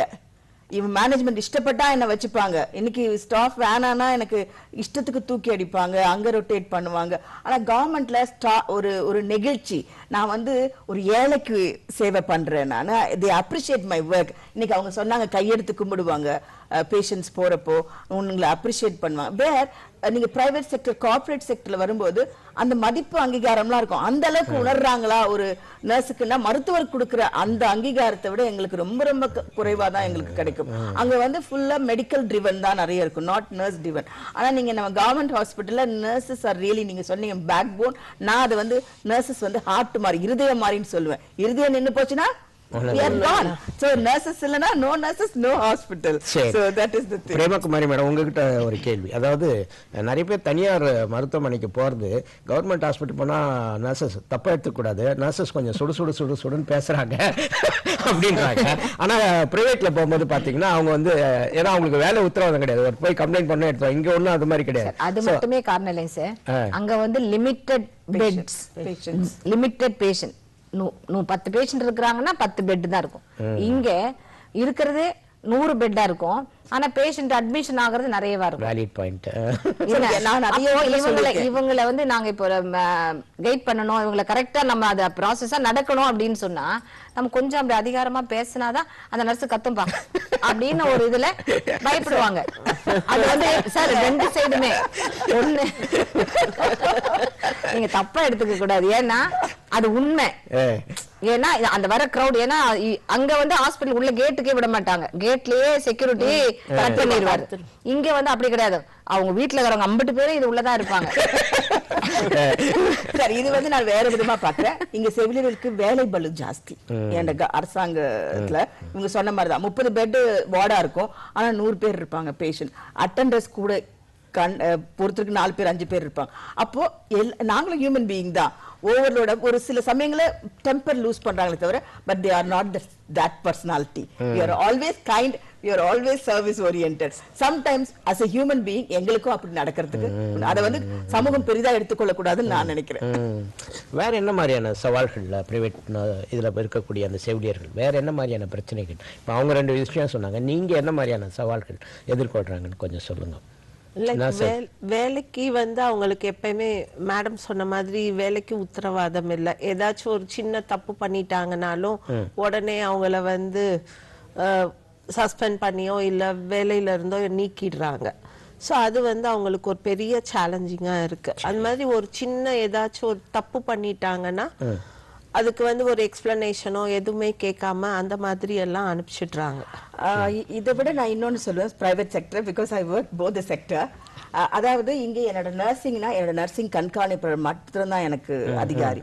இந்த பிரைவேட் செக்டர் பாத்தீங்கன்னா ஒரு கண்டவங்களும் என்ன வந்து எங்க நர்ஸை வந்து சூப்பர்வைஸ் பண்ணுவாங்க. கெஸ்ட் ரிலேஷன் ஆபீசர் என்னவாங்க, என்னென்ன பேர் இருக்கு உலகத்துல, அவ்வளவு பேரும் ஹெச்ஆர்ல இருந்து வந்து they will be sit on the head of the nurse. So she doesn't have a independence to function. அது ஒண்ணு பிரைவேட்ல. அடுத்தது பிரைவேட்ல ஊதியம், நிச்சயமாக ஊதியம் எல்லாரும் பிரைவேட்ல நிறைய கொடுக்கும், எல்லாருக்கும் ஊதியம் நிறைய கொடுக்கல. ஐசியூ சிசியூ ஏன்னா அந்த நர்ஸ் போயிட்டா போச்சு, அங்க அவங்க அவ்வளவு டிமாண்ட். ஆனா அங்கேயும் இருக்க மாட்டாங்க. இன்னொரு பெரிய சேலஞ்ச் பிரைவேட் செக்டருக்கு நான் சொல்லுவேன், அங்க வந்து வெளிநாட்டுக்கு போற நர்ஸ் ரொம்ப இருப்பாங்க. சோ இவங்களுக்கு வந்து ஸ்டாஃப் ரிட்டென்ஷனே இருக்காது. நம்ம கிட்ட ஸ்டாஃப் ரிட்டென்ஷன் கவர்மெண்ட்ல எப்பவும் இருந்துகிட்டே இருக்கும். சோ இவங்களுக்கு வந்து ரொம்ப மைக்ரேட் ஆயிட்டே இருப்பாங்க, அடுத்த ஆளை ட்ரெயின் பண்ணும். எப்பவுமே பிரைவேட் செக்டர் என்ன பேசுவாங்கன்னா, cost the company, what is your CTC, right, இதுதான் பேசுவாங்க. அது நர்ஸுக்கிட்டையும் பேசினா அது நடக்காது. ஏன்னா she gives more than what she is. இப்போ 4 மணிக்கு எனக்கு டியூட்டி முடியுதுன்னா 4 மணிக்கு நிறைய நாள் போக முடியாது. பிரைவேட்டா இருக்கட்டும், நர்ஸ் கவர்மெண்டா இருக்கட்டும். ஒரு பேஷண்ட் நான் பாதியில இருக்கிறேன், ஒரு அசிஸ்ட் பண்ணிட்டு இருக்கேன், ஒரு இன்டுபேட் பண்ணிட்டு இருக்காங்க அப்படின்னா நான் அந்த பேஷண்ட்டுக்கு முடிகிற வரைக்கும் நான் இருந்துட்டு தான் போய் தான் ஆகணும். ஐ cannot talk about timing. இதே நீங்க வெஸ்டர்ன் கண்ட்ரில பாத்தீங்கன்னா, இல்ல மிடில் ஈஸ்ட் கண்ட்ரில நான் ஒரு 4 மணிக்கு மேல இருக்கேன்னா அவன் எனக்கு ஓட்டி கொடுப்பான், right, oh you stayed back and you continue the shift ஆனி அப்படி சொல்லி எனக்கு ஒரு அப்படி ஒரு இதெல்லாம் ஊக்குவிப்பெல்லாம் இல்ல. ஆனா நமக்கு அதெல்லாம் தேவை இந்த காலத்துல. ஏன்னா இன்னைக்கு இருக்கிற இதுல விலைவாசிகள்ல we need அப்படி ஒரு என்கரேஜ்மெண்ட்டும் தேவை. நாட் எப்பவும் ஒரு நாள்னா 2 நாள்னா பரவாயில்ல, பட் கண்டினியூஸா இது இருக்கிறப்போ ஸ்பெஷலி கேஜுவாலிட்டி ஐசியூஸ் இந்த மாதிரி ஏரியாவில் we need to encourage. ஏன்னா அங்க வந்து ஈஸியா பேர்ன் அவுட் ஆயிடுவாங்க. பிகாஸ் டெய்லி டெத்தும் சிச்சுவேஷன் பார்க்குறப்போ அங்கெல்லாம் ஸ்பெஷலி பேர்ன் இந்த மாதிரி ஐசியூ அலவன்ஸ் சிசியூ அலவன்ஸே உண்டு, பேர்ன்ஸ் யூனிட் அந்த மாதிரி எல்லாம் பண்ணலாம். பிரேமகுமாரி மேடம், உங்களுக்கு இது ஆக்சுவலி நம்ம அது கொரோனா டைம் பற்றி நீங்கள் சொன்னீங்க போது எப்பவுமே கோல்டன் ஹவர்ஸ்ன்னு சொல்லுவோம் அந்த ஹார்ட் அட்டாக். அதே மாதிரி கொரோனா டைம் கூட நமக்கு மொத்தமாகவே கோல்டன் ஹவர்ஸ் தான், சரிங்களா? இப்போ என்னன்னா ஒரு இன்சிடென்ட் வந்து ஒரு வயசானவர் ஒருத்தர் பெட்டில் இருக்காரு, அவருக்கு வந்து ஆக்சிஜன் வச்சிருக்காங்க, பக்கத்தில் ஒரு சின்ன பையன் வந்திருக்காரு. இந்த வயசானவர் என்ன சொல்லியிருக்காரு, அவன் வாழ வேண்டிய பையன், இந்த இடத்துக்கு நான் வீட்டுக்கு போகிறேன் அப்படின்றது ஒரு தியாகம் பண்ணப்ப. இந்த மாதிரியான சிச்சுவேஷன்ஸ் நீங்கள் கொரோனா டைமில் உங்கள் மனதை பாதித்த அந்த சிச்சுவேஷனு புதுசான விஷயங்கள் ஏதாவது சொல்ல முடியுமா? அதே மாதிரி இந்த போர்க்கால நடவடிக்கை, இப்போ நீங்கள் சொல்றீங்களா நர்ஸு கோவமா இருக்குன்னு சொல்லிட்டு ஒரு எமர்ஜென்சி கேஸ் வந்திருக்கும், அந்த டைம்ல சும்மா ஒருத்த மாத்திரை இது என்ன மாத்திரை சாப்பிடணும்னு கேள்வி கேட்பான், அவனுக்கு டென்ஷன் தான் வரும் அந்த டைம்ல. சரி உட்காரி நீ போய் அப்படின்னு சொல்லிட்டு போவாங்க. அந்த கோவத்தையும் நம்ம பார்த்துருக்கோம் இல்லையா? ஸோ அந்த போர்க்கால நடவடிக்கைகளை குறிப்பாக கொரோனா பீரியட்ல அவங்க எப்படி செயல்பட்டாங்க, என்ன மாதிரியான ஃபேஸ் பண்ணாங்க, ஏதாவது மனதை உருக்கக்கூடிய விஷயங்கள் ஏதாவது? அப்படி பார்க்கும்போது சேச்சுரேஷன் பார்ப்பேன் சார்.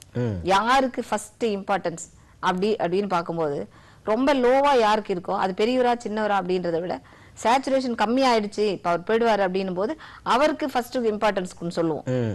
எங்களோட இதுலயே வந்து முதல்ல வந்து என்ன எது தேவையோ அதை முதல்ல எடுத்து செய்யுங்க அப்படின்றதா நான் எங்களுடைய அடிப்படை பேசிக் திங்ஸே. ஆனா ப்ரியாரிட்டின்னு சொல்லுவோம். அந்த ப்ரியாரிட்டி பேசிஸ்ல தான் நாங்க வந்து அந்த பேஷண்ட்டையே கவனிப்போம். சரி, இப்போ நிறைய பேர் நர்சஸ் வீட்டில் போய் நான் அவங்க ஃப்ரெண்ட்ஸ் எல்லாம் இருக்காங்க, நான் அவங்க பேச பண்ணாங்கன்னா இவங்க என்ன பண்ணுவாங்கன்னா அதை உள்வாங்கிப்பாங்க. ஒருத்தர் வந்து நல்லா போகும்போது அதை பெருசாக சொல்ல மாட்டாங்க, நல்லா ஆகிட்டு போயிட்டான் அப்படின்ட்டு. ஆனால் ஒருத்தர் இறந்துட்டாங்கன்னா அவங்க குடும்பத்தை வச்சு வீட்டில் பேசுவாங்க, அது மனசு பாதிச்சுட்டே இருக்கும். இது எப்படி அவங்க மனசில் ரிஃப்ளெக்ட் ஆகுது? ஏன்னா அது வீட்டில் போனாலும் அவங்களால பண்ணவே முடியல, ஏன்னா அது பாதிப்பு இருந்து கொண்டே இருக்கும், குடும்பத்தோட சரியாக பழக மாட்டாங்க. அந்த டெத்தை வந்து தன்னுடைய பர்சனல் டெத்தாக தனக்கு ரொம்ப நெருக்கமானவங்க, அதை வந்து ஆரம்பத்துலேருந்து சொல்கிற ஒரு உணர்ச்சிகரமான பிணைப்பு இருக்கு பேஷண்ட்டுக்கும். அது எப்படி அந்த டைம்ல எப்படி நீங்க ஒரு ரொம்ப நாள் கவனிச்சிருந்து ஒரு மாசம் ஒரு பேஷண்ட் இருக்காரு, ஒரு பெரிய பாண்டேஜ் வந்துடும், இறந்துட்டாரு அப்படின்னா அதை எப்படி ஓவர் கம் பண்ணுவீங்க? நான் ஐ கேன் கிவ் யூ, நான் வந்து neonatal nurse basically, birth 30 days. எங்ககிட்ட நிறைய ரொம்ப லோ பர்த் பிறந்த பேபிஸ் எல்லாம் வரும். ஸோ அப்படி எனக்கு ஒரு பேபி வந்து it was there for 4 months. It was born with 600 grams. ஆனா பேபி இறந்து போச்சு. அந்த ஃபேமிலி கூட அந்த அம்மா கூட எனக்கு எல்லாரையும் தெரியும். அது மனசை விட்டு போறதுக்கு ரொம்ப நாள் கஷ்டப்பட்டிருக்கேன். அதாவது அந்த எமோஷனல் பேலன்ஸ்ன்றது ரொம்ப முக்கியம். நிச்சயமா அது பாதிக்குது எங்களையும் அறியாம எங்களை பாதிக்குது. நாங்க பண்ணக்கூடாதுன்னு நினைப்போம், ஆனா எப்படி சுத்தி வளைச்சு அதையே தான் பேசிக்கிட்டு இருப்போம், ஒரு மூடி ஆயிடுவோம். So you have to cope up by yourself தான். இது யாரும் வந்து பண்ண முடியுமான்லாம் எனக்கு தெரியல. நாமளே கோப்பப் பண்ணோம். நாங்க இப்போ பயோஎத்திக்ஸ்லாம் படிக்கும்போது நான் பண்ணது எத்திக்கலா கரெக்டா, அந்த லாஸ்ட் மினிட்ல ஒருவேளை வேற எது மாதிரி பண்ணியிருந்தா சரியா இருக்குமா. எனக்கு இன்னுமே என்னோட ஸ்டூடெண்ட் பீரியட் இல்லை immediate fresh staff nurse CMC வெள்ளூர்ல வேலை பார்க்குறேன், பிஎஸ்சி நர்சிங் முடிச்சுட்டு. ஒரு பேஷண்ட் நாகராஜன் சொல்லிட்டு ஒரு பேஷண்ட், இவர் அந்த செஸ்ட் டியூப்ல இருப்பார். அவர் வந்து அன்னைக்கு எனக்கு ஹெவி, அன்னைக்கு 40 பேஷண்ட் அந்த ward, 3 patient cardiac arrest. So I was keep running and giving. Night டியூட்டியில் ஒரு ஸ்டாஃப் நர்ஸ் இருப்போம், கீழே 4 ஸ்டூடெண்ட் நர்சஸ் இருப்பாங்க. ஸோ இவர் வந்து என்கிட்ட எப்பவுமே இந்த ப்ராக்ஸிவான் டேப்லெட் கேட்பார் வலிக்கு. And is cirrhosis liver patient and அவங்க ஒய்ஃப் கூட இருக்காங்க. சும்மா இருங்க நாகராஜ், இப்போ பாரு நீங்கள் கேட்டுகிட்டே இருக்கீங்க, நான் அப்புறம் தரேன் உங்களுக்கு, இருங்க நான் ஃபர்ஸ்ட் அங்கே காப்பாற்றிட்டு போய் நான் I just save the other patient. By the time நான் வந்து அடுத்த வைட்டல் செக் பண்ணி பேஷண்ட் வாஸ் நோ மோர். என்னால அதை இன்ன வரைக்கும் கூட ஏத்துக்க முடியல. நான் செஞ்சது தப்பா. that ethical questioning, it comes to your mind. Then once I started studying bioethics, I have not done wrong. I have given priority to my patient who was really in. But the overcome பண்றதுக்கு it took long time. இன்னும் கூட எனக்கு அவர் மகன் அப்படி இல்ல வலிக்கு தான் கேட்டாரு, that is different. பட் இருந்தாலும் அது ஒரு ரொம்ப இன்னும் கூட நெகிழ வைக்கிற ஒரு உணர்வு. அது எல்லாருக்கும் சொன்னா புரியுமான்னு தெரியாது. அது ரொம்ப அழகா அதை தான் புரிஞ்சுப்பாங்க. அது ரொம்ப நிறைய தமிழ் சினிமா பாக்குறாங்கல்ல. பிரேமாத்தி மேடம் உங்ககிட்டயே அதுக்கு முன்னாடி உங்கள்கிட்ட வச்சுன்னா, அதாவது இந்த மெடிக்கல் நர்சிங்க்கு இப்போ வெளிநாட்டில் பார்த்தீங்கன்னா ஒரு அட்வான்ஸ் டெக்னாலஜி இருக்கு madam. Equipment wise, lab wise, syllabus wise வேற மாதிரி இருக்கு. நம்ம கிட்ட இருக்கக்கூடிய அந்த எஜுகேஷன் சிஸ்டத்தில் சிலபஸ் அவங்களுக்கு ஏற்ற மாதிரி நம்ம கோப்ப பண்ணி வர அளவு கூட இருக்கா? அட்வான்ஸ்ட் எஜுகேஷன் இங்கே இருக்கா? அட்வான்ஸ்ட் எஜுகேஷன் சிலபஸ் இருக்கிறனால தானே படிச்சுட்டு நம்ம ஸ்டூடெண்ட் எல்லாம் அங்க வைக்கிற எக்ஸாம்ஸ் எழுதி பாஸ் பண்ணி போறாங்க. பட் ஆனா அங்க போன உடனே அந்த சிச்சுவேஷனுக்கு அவங்க கோப்ப பண்ண அங்கேயும் போய் எக்ஸாம்ஸ் எல்லாம் எழுதிட்டு தான் போறாங்க. இங்க படிச்சனால தானே அவங்கனால அந்த எக்ஸாம்ஸ் எழுதி பாஸ் பண்ண முடியுது. சரி பிரேமகுமாரி மேடம், உங்கள்கிட்ட ஒரு ஆர்டர். ஆக்சுவலி 2 விஷயத்தை கேட்கணும்னு நினச்சேன். அது நம்ம கொஞ்சம் திசை மாதிரி போயிடுச்சு, கொஞ்சம் எமோஷனலாகவும் ஆயிடுச்சு. ஆக்சுவலி இந்த கொரோனா வந்தோன்னே யாருக்குமே என்னன்னே தெரியாது. இப்போங்களா கொரோனா வந்தோன்னே எல்லாருமே பயந்துட்டோம். சொந்த பேரண்ட்ஸ் கூட பக்கத்து ரூமில் அந்த ரூமில் இருக்கும்போது நீங்கள் அந்த சுச்சுவேஷன் எப்படி ஒரு வியாதி இருக்குது அப்படின்னும் போது அதை எப்படி அண்டர்ஸ்டாண்ட் பண்ணீங்க? டியூட்டி எப்படி போட்டீங்க? சில பேர் டியூட்டிலலாம் லீவ் போட்டே போயிடுவான், சில பேர் இருக்காங்க. அந்த டைம்ல எப்படி அது சொல்லுங்க. அந்த பயந்து அந்த பேஷண்டே நான் பார்க்க மாட்டேன், எனக்கு வந்து கோமார்பிட் இருக்கு, அதனால நான் அது உள்ள போனா எனக்கு வந்துரும் அப்படின்னு இருந்தவங்க நிறைய பேர் இருக்காங்க. ஆனா அதையும் மீறி இருந்தவங்களும் வேலை பார்த்தவங்களும் இருக்கிறோம். அது எதுக்காக அப்படின்னா என்னைக்கு இருந்தாலும் ஒரு நாளைக்கு செத்து போறோம். சரி ஏதோ நாங்க எல்லாம் நான் சொல்லும் போது சொல்லுவேன், நானு அது சைனா பார்டர், பாகிஸ்தான் பார்டர் அங்கெல்லாம் பார்த்தா நம்ம வீரருக்கு போய் அந்த மழை வெயில் பனி இதெல்லாம் பார்க்காம அவங்க போய் அங்க போய் உழைப்பாங்க. அவங்களால அது முடியுதுன்னா என்னால ஏன் தமிழகத்துக்கு, ஏன் தேசத்து, ஏன் மக்களுக்காக ஏன் செய்ய முடியாது அப்படின்ற அந்த ஒரே ஒரு விஷயத்துலதான் சார் நாங்க தைரியமா எனக்கு போடுங்க நான் போறேன். நீங்க 58 வயசு நாங்க அதெல்லாம் பாத்துக்கலாம் விடுங்க, கடவுள் அப்படிலாம் ஒன்னும் பண்ணிட மாட்டார். ராணுவ வீரர்கள் வந்து நம்ம மாலை போட்டு கட்டி தழுவி வரக்கிறோம். ஆனா கொரோனா டைம்ல அந்த மாதிரி ஏன்டா டியூட்டி வந்தாலும் ஓடுவாங்க. அந்த சிச்சுவேஷன் பக்கத்து வீடு அக்கத்து வீடு சார். நான் அந்த கொரோனா ஹாஸ்பிட்டல், கிண்டி கொரோனா ஹாஸ்பிட்டல் ஒர்க் பண்ணப்ப எனக்கு மாடியில குழந்தைங்க இருப்பாங்க. நான் என் வீட்டுக்கு போய் கதவை சாத்திக்கிருவேனே தவிர நான் அந்த குழந்தைங்களை கூட போய் பார்க்கவே மாட்டேன். அதுங்க ஓடி வந்து அத்தைன்னு கட்டி பிடிக்க வருவாங்க நல்லா இருக்கிற நேரத்துல. ஆனா என்ன பார்த்தா தானே அவங்க கட்டி பிடிப்பாங்க. நான் பார்க்கவே இல்லாம கேட்டு பூட்டிட்டேன்னா உள்ள வர முடியாது பாருங்க. நானும் என் பையனும் மட்டும்தான் இருப்போம். நாங்க 2 பேர் மட்டும் கதவை சாத்திப்போம். அவன் கூட அவனோட ரூம்ல இருந்துக்குவான். ஆனா ஒரு நாளைக்கு எல்லாம் பாத்தீங்கன்னா ஒரு 5 முறை குளிப்போம். காரணம் எங்க அது வந்துடக்கூடாது. அந்தந்த ட்ரெஸ் அங்கேயே துவைச்சு அங்கேயே காய வச்சுட்டு வருவோம். நிறைய நாங்க எடுத்துக்கிட்ட ப்ரிகாஷன். ஆனா உண்மையிலேயே அது வந்து சொல்லிக்கவே முடியாது. அந்த கொரோனா டைம்ல அரசாங்க செவிலியர் நிஜமாவே ரொம்ப ஆசம் ஜாப். அதே மாதிரி எங்களுடைய ஸ்டூடெண்ட்ஸ் சார், பிரைவேட் செக்டர்லயும் சரி கவர்மெண்ட் செக்டர்லயும் சரி, பேஸ்ட் ஆன் எங்க ரிக்வெஸ்ட்ல whole student community, the final year and third year parents கூட எல்லாம் பேசணும், ஜூம்ல எல்லாம் பேசினேன். நான்லாம் என்ன கட்டாயம் வேணும் ஸ்டூடெண்ட்ஸ் பத்தாதுன்னு கேக்குறாங்க. அப்படி எங்க ஸ்டூடெண்ட்ஸ் கிரவுட் எல்லாருமே லைக் வேக்சின் போடுறதுக்கு, மற்றபடி பேம்ப்ளெட்ஸ் போய் கொடுக்கறதுக்கு, வீடு வீடா பார்த்து ஸ்வாப் டெஸ்ட் பண்றது, நிறைய பேர் நீங்க வாட்ஸ்அப்ல கூட பாத்தீங்கன்னா நம்ம வந்து கோயிலுக்கு போறோம் கடவுளை பார்க்கறதுக்கு, ஆனா கொரோனா டைம்ல எல்லாம் ஹாஸ்பிட்டல்ல தான் நம்ம கடவுளை பார்த்தோம் அப்படின்னாங்க. அதெல்லாம் ஒரு எமோஷனலான ஒரு விஷயம் தான். இப்போ ஒரு முக்கியமான விஷயம் மேடம், ஆமா சினிமாவில் அவங்களை எப்படி சித்தரிக்கிறாங்க? சினிமா வந்து பாத்தீங்கன்னா ஒரு ஆரம்ப காலத்துல பயங்கரமா இருக்கும். இப்போ சினிமா உங்களை சித்தரிக்கும் போது அவங்க உங்களை கிண்டலா பண்ணும் போதெல்லாம் அதை ஏற்றுக்கொள்ளக்கூடிய மனநிலை இருக்கா, இல்லைன்னா கோவம் வருமா? நிறைய கோவம் வரும் சார், நிறைய கோவம் வரும். நான் எழுதியிருக்கேன், தெரிஞ்சு இமெயில் எல்லாம் போட்டிருக்கோம். Now we fight. நீ அப்படி பண்ணலாம், இந்த மாதிரி அதுக்குரிய இதை கொடுக்காம, அங்கீகாரத்தை கொடுக்காம இப்படி நெகட்டிவ் ரோல்ஸ். சோ அவங்களும் மீடியா கிட்ட நான் ரொம்ப ரொம்ப எல்லா இடத்துல பேசினாலும் கேட்பேன். மீடியா எங்களை பொற்றே பண்றது நிறைய பேர் தவறான விதத்துல தான் பண்றாங்க, ஒரு சிலர் நல்ல விதமாவும் பண்றாங்க. பட் மெஜாரிட்டி கேட்டீங்கன்னா தவறாதான் பொற்றே பண்றாங்க. இனி ஒரு கேரக்டர் என்ன வந்தாலும் நர்ஸ் மாதிரி ஒரு ட்ரெஸ் போட்டு ஒரு கண்ணடிக்கிற மாதிரி, டாக்டர்ஸ் கூட இது பண்ற மாதிரி, something steel. This is not the nurse. We are really doing a service, but media should support us. இன்னைக்கு டாக்டர் தூக்கி வைக்கிற அளவுக்கு மீடியா நர்சஸ் தூக்கி வைக்கிறதா அவங்க கிட்ட தான் நான் கேள்வி கேட்கணும், மீடியா கிட்ட தான். நம்ம நிகழ்ச்சியினுடைய நிறைவு பகுதியில் இருக்கும். சுருக்கமா ஒரு நர்ஸ், அதாவது இந்த சர்வதேச செவிலியர் தினத்துல ஒரு நர்ஸ் ப்ரொஃபஷனை பற்றி உங்களுக்கு சுருக்கமா ஒரு வரியில சொல்ல முடியுமா? இது எப்படி மனசளவுல உங்களுக்கு என்ன மாதிரியான திருப்தி இருக்கு? இந்த நர்சிங் ஃபீல்ட்ல நம்ம என்ன பண்ணணும், என்ன மாதிரியான தேவைகள் இருக்கிறது? சுருக்கமா நீங்க தான் அனிதா மேடம், நீங்க ஆரம்பிங்க. நர்சிங்ல நாங்க ஃபுல் டெடிகேட்டடோட தான் நாங்க வேலை பண்றோம். ஸோ எல்லாரும் நாங்க வேலை பண்றப்போ ரொம்ப எல்லாருக்கும் ஒரு நல்ல விதமா கேர் கொடுத்து அவங்க நல்லபடியா போகணுங்கிறது தான் எங்களோட ஆசையும் பிரார்த்தனைகளும். ஸோ அவங்கள நாங்க வெளியில போறப்போ ரொம்ப அவங்க நல்லாயி ஒரு பேஷண்ட் போறப்போ எங்களுக்கு அவ்வளோ சந்தோஷமா இருக்கும். அன்கான்சியஸா வருவாங்க, திருப்பி அவங்க தானா நடந்து வீட்டுக்கு போறப்போ எங்களுக்கு அவ்வளோ ஒரு மிகப்பெரிய மகிழ்ச்சியா. ஆமா, அந்த வீட்டுல இருக்கிறவங்க ஓடி எங்களை கட்டி பிடிச்சு ரொம்ப சந்தோஷமா எங்களுக்கு அந்த நன்றியை சொல்லிட்டு போறப்ப அதுதான் எங்களுக்கு ஒரு பெரிய நிகழ்ச்சி முடியும் போது தான் நீங்க பிரகாசமா எறியறீங்க. நிறைய கேட்கும்போது இப்ப நிறைய பேசுறீங்க மேடம். நீங்க நான் ஒரே வார்த்தையில முடிச்சிருவேன். Every nurse should be smart nurse. இன்னைக்கு இருக்க 21st செஞ்சுரியில டெக்னாலஜியை தழுவணும். எல்லாருக்குமே இன்னைக்கு கூகுள் ஜெனரேஷன். எங்களை 10,000 கேள்வி கேக்குறீங்க, டெலிவரி பண்றதே தப்புன்னு சொல்றீங்க, நான் சொல்றாங்க சரிங்களா? அப்போ நான் ஸ்மார்ட் நர்ஸா டெக்னாலஜி கூட எப்படி டிராவல் பண்ணணும், அந்த கேப்பை நான் எப்படி ஃபில் பண்ணிக்கணும். சிமுலேஷன் டெக்னாலஜியோ இல்ல ஏஐ டெக்னாலஜியோ, இன்னைக்கு சாட் ஜிபிடியோ ஒரு ரொபாட்டிக் நர்ஸ் எல்லாம் இருக்கு. அது மாதிரி என்ன கத்துக்கொண்டு இந்த நர்சிங் ஒரு டிரான்ஸ்ஃபர்மேஷன் ஏற்படணும்னு நான் நினைக்கிறேன். 21வது செஞ்சுரியில நர்சஸ்க்குரிய விசிபிலிட்டி கிடைக்கணும். நர்சஸ் ஒருத்தர் ஒரு லீடர்ன்றதை உணரணும். எங்க ப்ரொஃபஷன்ல நான் சொன்ன மாதிரி 99.99% விமன். இதுக்கு ஜெண்டர் ஈக்வாலிட்டி வரணும். ஜெண்டர் ஈக்வாலிட்டி வந்தா என் ப்ரொஃபஷன் இன்னுமே விசிபிலிட்டி வரும், நிச்சயமா நம்புறேன். நன்றி மேடம். பிரேமகுமாரி மேடம், உங்களுடைய கருத்து? சார், எங்களுக்கு எல்லாமே இப்ப நீங்க கேட்டது நான் கவர்மெண்ட் சைட்ல இருந்து ஒண்ணு சொல்லணும் அப்படின்னு எடுத்துட்டா, எங்க பிள்ளைங்களுக்கு ஸ்டைஃபண்ட் ரொம்ப கம்மியா கிடைக்குங்க சார். சரி, ஆமா ஆமா நர்சிங் பிள்ளைங்களுக்கு. ஆமா, நர்சிங் படிச்சு எல்லாமே ஏழை பிள்ளைங்க, எல்லாமே கிராமத்துல இருந்து தான் வருங்க. அதனால அவங்களுக்கு கொஞ்சம் கொஞ்சம் நம்ம ஐயா பார்த்து ஏதாவது கொஞ்சம் ரெக்கமெண்ட் பண்ணி அவங்க அதுங்களை கொஞ்சம் நிகழ்ச்சி வாயிலாக வைக்கக்கூடிய கோரிக்கை லிஃப்ட் பண்ணி விடலாம். நான் ஏழை பிள்ளைகள் அப்படிலாம் இல்லை. இன்னைக்கு எல்லாருமே தமிழ்நாட்டுல ஓரளவுக்கு நல்லதா இருக்கிறாங்க. நான் அந்த ஏழைன்றத வார்த்தையை நான் விரும்பல. வசதி குறைவா இருக்கலாம், சம்பளம் இல்ல ஸ்டைஃபன். அவங்க ஸ்டூடெண்ட் பீரியட்ல ஸ்டைஃபன் கேக்குறாங்க.